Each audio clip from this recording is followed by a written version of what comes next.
يا صباح الفل عليكم، صباح الورد، صباح الجمال، صباح الياسمين. عاملين ايه؟ اخباركم ايه؟ وحشتوني. الحمد لله انا خفيت وخدت العلاج بتاعي والحمد لله صدري استريح.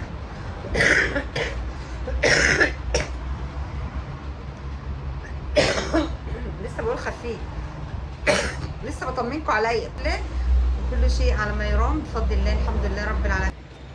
انا هنا في مدرسه مصطفى الجديده اللي هي هيقضي فيها 3 سنين ثانوي ان شاء الله، اللي هي مدرسه انترناشونال امريكان سكول. اول سنه بقى النهارده في اول سنه السنه دي في مصطفى في المدرسه. فانا كنت جايه عشان ادفع مصاريف الباص وكده. انا خدت لبس المدرسه اليونيفورم بتاعه ووريته لكم في الفيديو اللي فات، ولو اني زعلانه قوي قوي قوي منكم فعلا. الفيديو ده ما جاش عليه مشاهدات، ما اعرفش ليه. اول يوم دراسه هيبقى يوم الاحد ان شاء الله، فان شاء الله يومكم جميل وان شاء الله يبقى فيديو حلو مع بعضنا كده وانا بصور لكم. واتمنى ان الفيديو يعجبكم، ولو عجبكم بقى حطوا لي لايك وشير وسبسكرايب للقناه. يلا بينا نشوف هنعمل ايه بقيه اليوم. يلا بينا، يلا بقى نسمي الله ونصلي على الرسول. وروحنا خلصنا مشوار المدرسه. كل يوم يا جماعه والله مشوار الصبح، من الصبح الساعة 10 برجع الساعة 3 العصر. كل يوم يوميا برجع، طبعا في عز الحر وفي عز الشمس برجع مهدودة جدا، بس طبعا ما نقدرش نقصر في بيوتنا مع أولادنا. طبعا أنا ولادي بروح ألاقيهم يا دوبك صاحيين من النوم، فلازم نحضر فطار كده حلو الأول. فأنا كنت طالعة برضو من غير ما افطر، فكنت عايزة افطر بقى بصراحة، يعني قايمة من دور التعب ده بصراحة هفتانة وعايزة اكل كده. فكانت نفسي هفاني قوي على طبق فول الصبح كده بطماطم وفلفل وكمون وليمون. فاول حاجه فكرت فيها ان انا اعمل طبق الفول ده. وبرده من النوع اللي ما بشربش شاي بلبن على طول، بس اليوم ده برده كان نفسي اعمل كوبايه شاي بلبن. اول حاجه حطيت بقى الزيت كده، وبعد كده نزلت بالفول، ولازم نهرس الفول كويس قوي قوي. وبعد كده اروح حاطه الطماطم والفلفل وكمون بقى، وازود شويه ميه كده عشان ايه بقى؟ عشان الطماطم تتهري في قلب الفول، بس كده. فكان نفسي فيه قوي الفول، يعني من النوع اللي ما بفطرش فول كتير بصراحه يعني. حتى انا نزلت شورتز عندنا العبد هنا في محطة الرمل. العبد ده اصلا في القاهرة من زمان، فلما كنت بروح القاهرة، احنا لنا شقة في القاهرة يعني، فكان دايما الحاج الله يرحمه كان يجيب لنا جاتو واللي هو الكرواسون والحاجات دي من عند العبد، والدنش او دنش او دنش حاجة كده يعني. كان بيجي من عند العبد كله شغله بالزبدة، زبدة اللي هي البلدي الحلوة يعني، فتلاقي طعم الزبدة باينة في المخبوزات بتاعته قوي. فكنت متعودة على العبد من زمان ان انا اجيب من عنده المخبوزات دي. فطبعا هو في القاهرة، ففي جه فتح بقى فرع عندنا في اسكندرية، فبقيت مبسوطة قوي، فبحب احاول بقى عليه. بصوا بقى شوية طحينة على الفول بقى بطماطم وفلفل وكمون وليمون، لازم شوية الطحينة دول. كان احلى طبق فول الصراحه فطرت بيه النهارده بصراحه يعني. فالعبد بقى لما فتح عندنا في اسكندريه، فبحب اجيب من عنده قوي المخبوزات، وبحب قوي عامل زي كوفي كورنر بقى عنده كمان في المحل. يعني اللي يشتري المخبوزات ممكن يروح يشرب بقى اسبانيش لاتيه او لاتيه او نسكافيه، اي حاجه بقى من الحاجات دي. بس فعشان كده بقول لكم بقى كان نفسي في طبق الفول ده قوي، فعملت طبق الفول وفطرت وشربت شاي بلبن. وانا بحب بقى الشاي بلبن بيبقى باللبن البودر، ما بحبش اللبن العادي، بحب باللبن البودر، بيبقى ليه مذاق عندي خاص يعني. بس هنا بقى بعد ما خلصت فطار قلت بعمل غدا.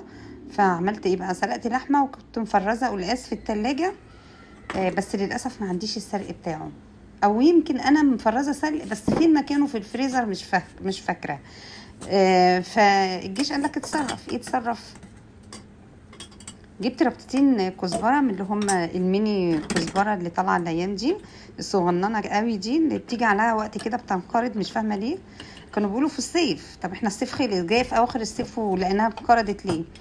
فجبت ربطتين او 3 صغيرين كده بمقام ربطه من اللي احنا عارفينهم اصلا يعني، ونزلت عليها بالثوم وشويه كمون ودقيتهم في الهون الخشب اللي عندي. انا عندي هون خشب يا جماعه قديم قوي من زمان. برغم ان فيه كبه وفيه الحاجات دي، لكن انا بحب الهون ده قوي قوي، جميل بصراحه. ادق فيه بقى الثوم وادق فيه الكزبره وادق فيه الحاجات دي بس. فهنا بقى ايه، نزلت بالكزبره بقى بعد ما حمرتها، اروح نازله بيها على القلقاس. في السلق فيه كزبره وثوم برضو، والله شكله اخضر وجميل. اي نعم السلق بيديله لون حلو، بس الكزبره برضو جميله مع مكعب مرقه كمان. ما انا عيني انا عامله بشوربه لحمه، بس جميل والله، طلع طعمه حلو قوي. طبعا قلقاس ولحمه يعني، جنبيهم رز بالشعريه.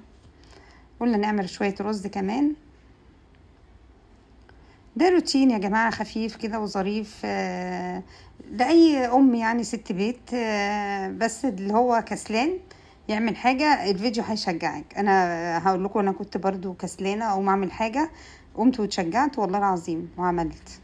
أهم حاجة طالما الأكل موجود في البيت خلاص، يعني عايزة بقى تروحي مشوار، عايزة تعملي حاجة تانية وراكي حاجة، طالما عملنا الاكل للعيال يقوموا في اي وقت جعانين عايزين ياكلوا، هيلاقوا اكل في البيت، هيلاقوا لحمه ورز وطبيخ، اي نوع بقى طبيخ هم بيحبوه. انا ولادي متمسكين قوي بالملوخيه، يعني انا عندي باميه في التلاجة وعندي بسله في التلاجة، بس والله ما بياكلوش الاكل ده. حتى تلاقوني ملاحظين كده، هتلاحظوا تلاقيني انا كميات الاكل اللي بعملها قليله جدا، لان انا اكلي عيالي ما بياكلوش، وانا اكلتي برضو ضعيفه مش قوي يعني، مش من النوع اللي باكل قوي يعني.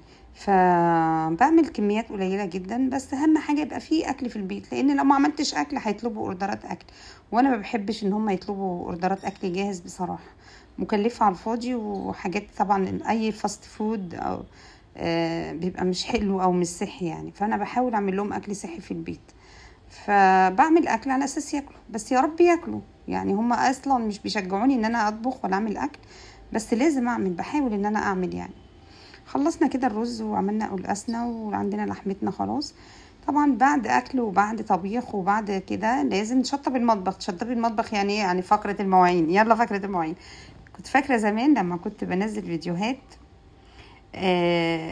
وتيجي فقرة المواعين ده، كان يجيلي كومنت كده ان احنا بنحب قوي فقرة المواعين. ليه؟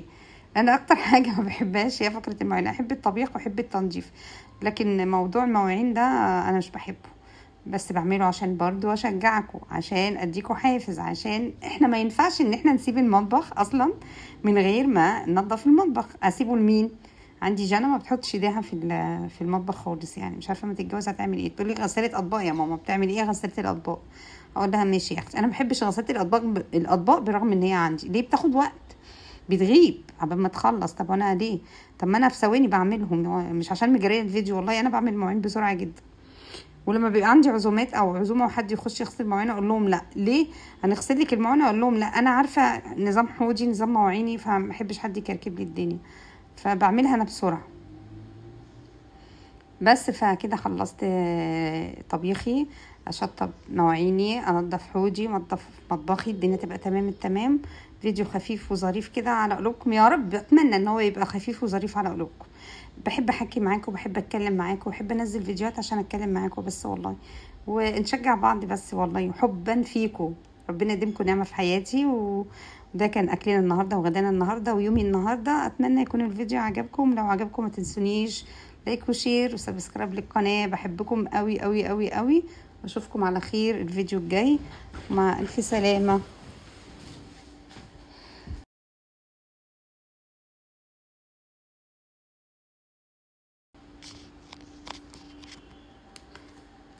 باي باي.